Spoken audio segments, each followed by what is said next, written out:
Necromantic Materiality and Ritual Technology in Thai Animistic Praxis. Abstract. This article examines Nam Man Prai within Thai animistic and necromantic traditions, positioning it as a sophisticated ritual technology operating at the intersection of metaphysical engineering, social dynamics, and cultural epistemology.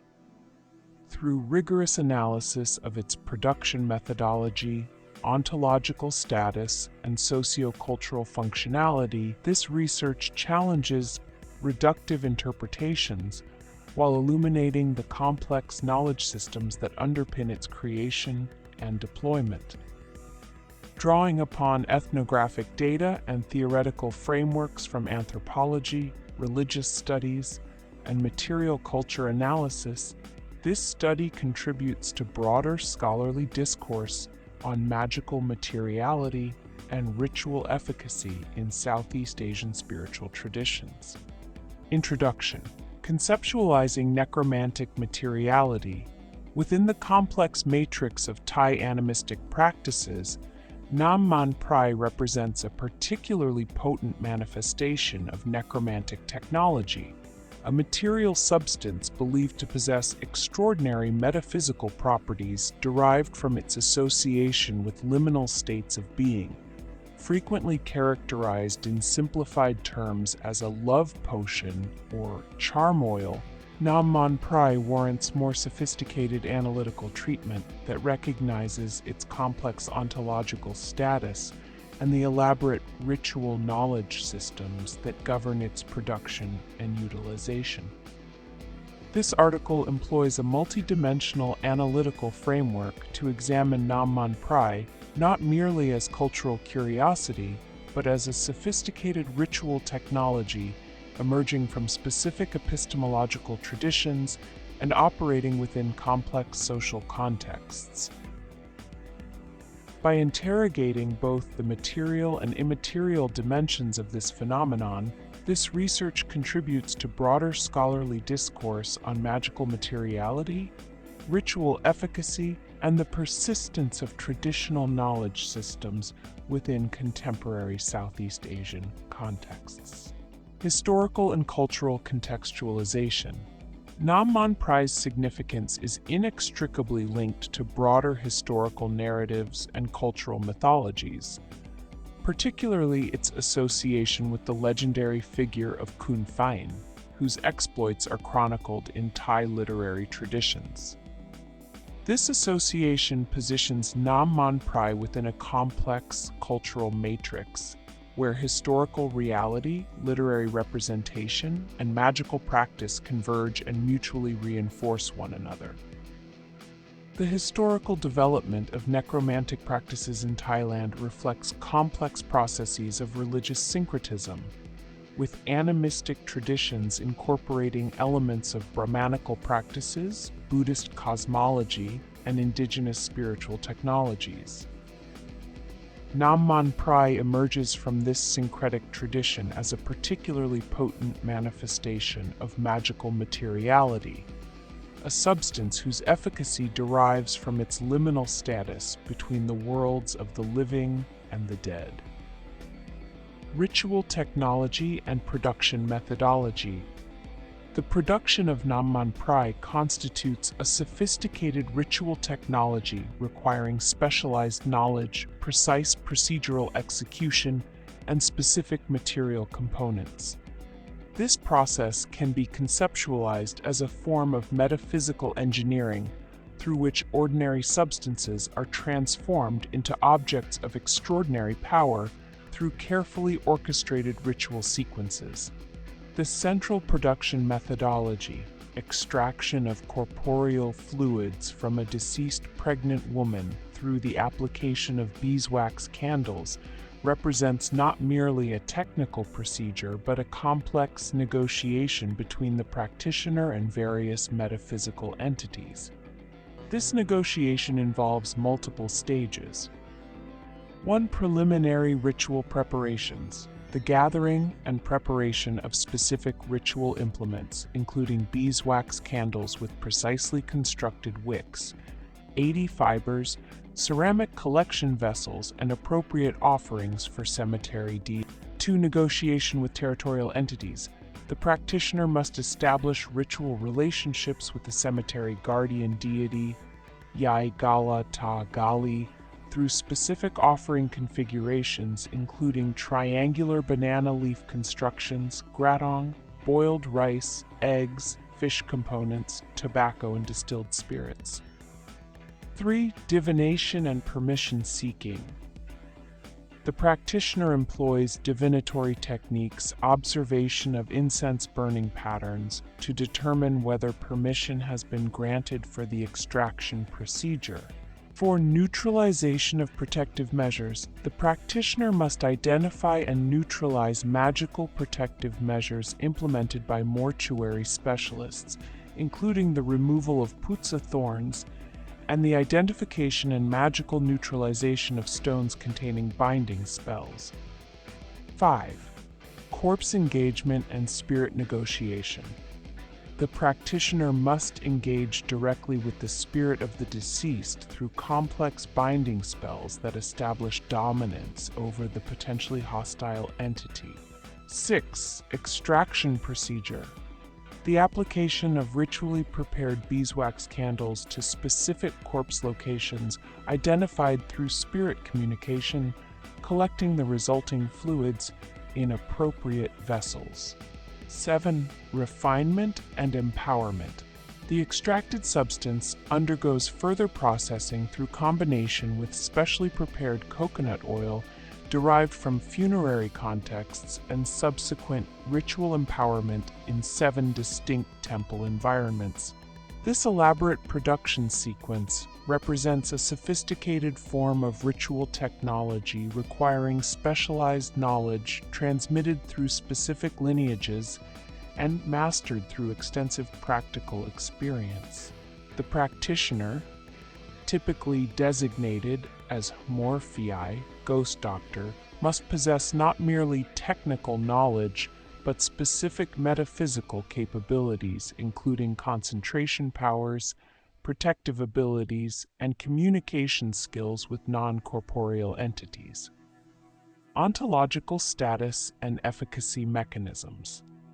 Nam Man Prai's ontological status transcends simple material categorization, operating simultaneously across multiple metaphysical domains. Its efficacy derives not merely from its material composition, but from its status as what might be termed a metaphysically composite substance, a material that incorporates both physical components and non-physical entities or energies.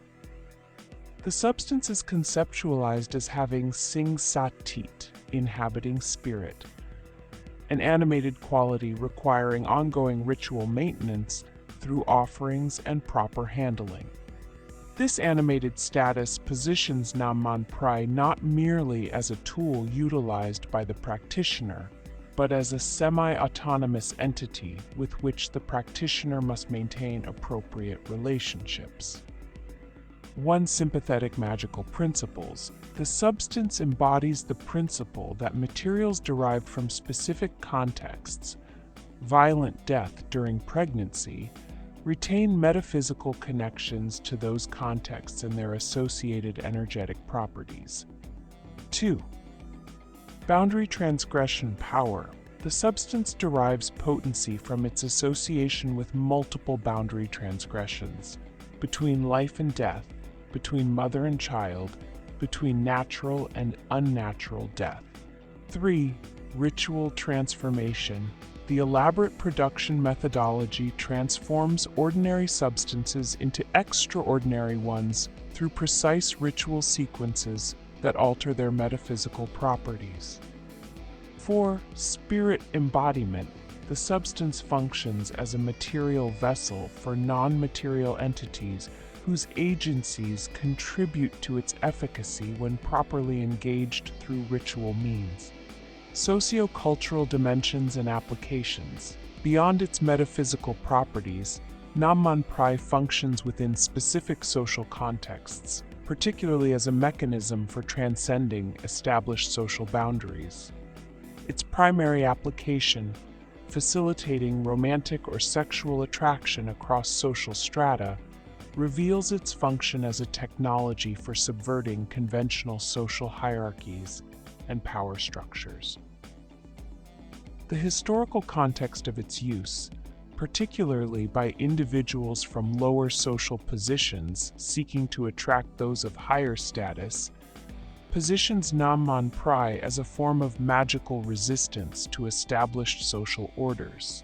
This dimension reveals the complex interrelationship between magical practices and social dynamics, with necromantic technologies providing mechanisms for challenging or circumventing conventional power structures. The extreme nature of the production methodology, requiring direct engagement with death, corpses, and potentially hostile spirits, establishes significant barriers to acquisition that contribute to the substance's rarity and perceived potency. These barriers function not merely as practical limitations, but as important components of the substance's mystique and perceived efficacy. Ethical dimensions and moral ambiguity. Nam Man Prai occupies an ambiguous position within Thai moral frameworks, simultaneously representing powerful magical technology and potentially harmful manipulation. This ambiguity reflects broader tensions within Thai spiritual practices between Buddhist ethical principles and animistic magical efficacy. The substance's association with corpses, violent death, and manipulation of others positions it within morally complex territory, powerful but potentially karmically dangerous. This moral ambiguity contributes to its mystique, while establishing important boundaries around its production and utilization. Conclusion: theoretical implications. Nam Man Prai represents far more than a simple love potion or cultural curiosity.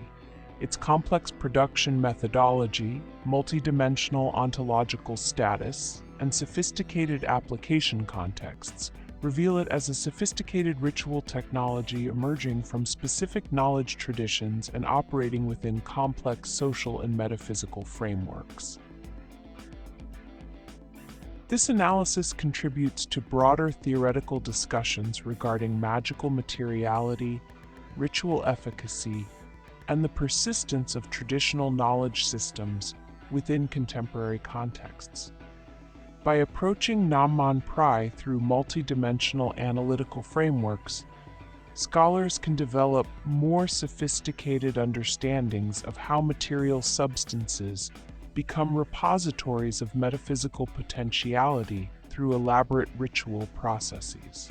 Future research directions might productively explore comparative analyses with similar necromantic substances in other cultural contexts, examination of how contemporary practitioners adapt traditional methodologies to changing social circumstances, and investigation of how such practices persist despite significant religious and social transformations.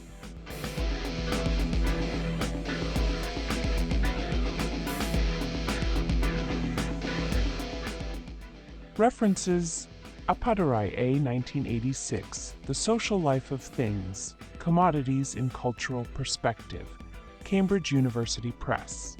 Body J. 1994, Spirit Possession Revisited Beyond Instrumentality, Annual Review of Anthropology 23, 47-434. Gell A. 1998, Art and Agency and Anthropological Theory, Clarendon Press. Johnson A.A. 2012, Naming Chaos, Accident, Precariousness, and the Spirits of Wildness in Urban Thai Spirit Cults. American Ethnologist 39-4, 766-778. McDaniel J. 2011, The Lovelorn Ghost and the Magical Monk, Practicing Buddhism in Modern Thailand, Columbia University Press. Patana Kitiarsa 2005, Beyond Syncretism, Hybridization of Popular Religion in Contemporary Thailand, Journal of Southeast Asian Studies 36-3, 461-487. Tambiaya S.J. 1990. Magic, Science, Religion, and the Scope of Rationality, Cambridge University Press.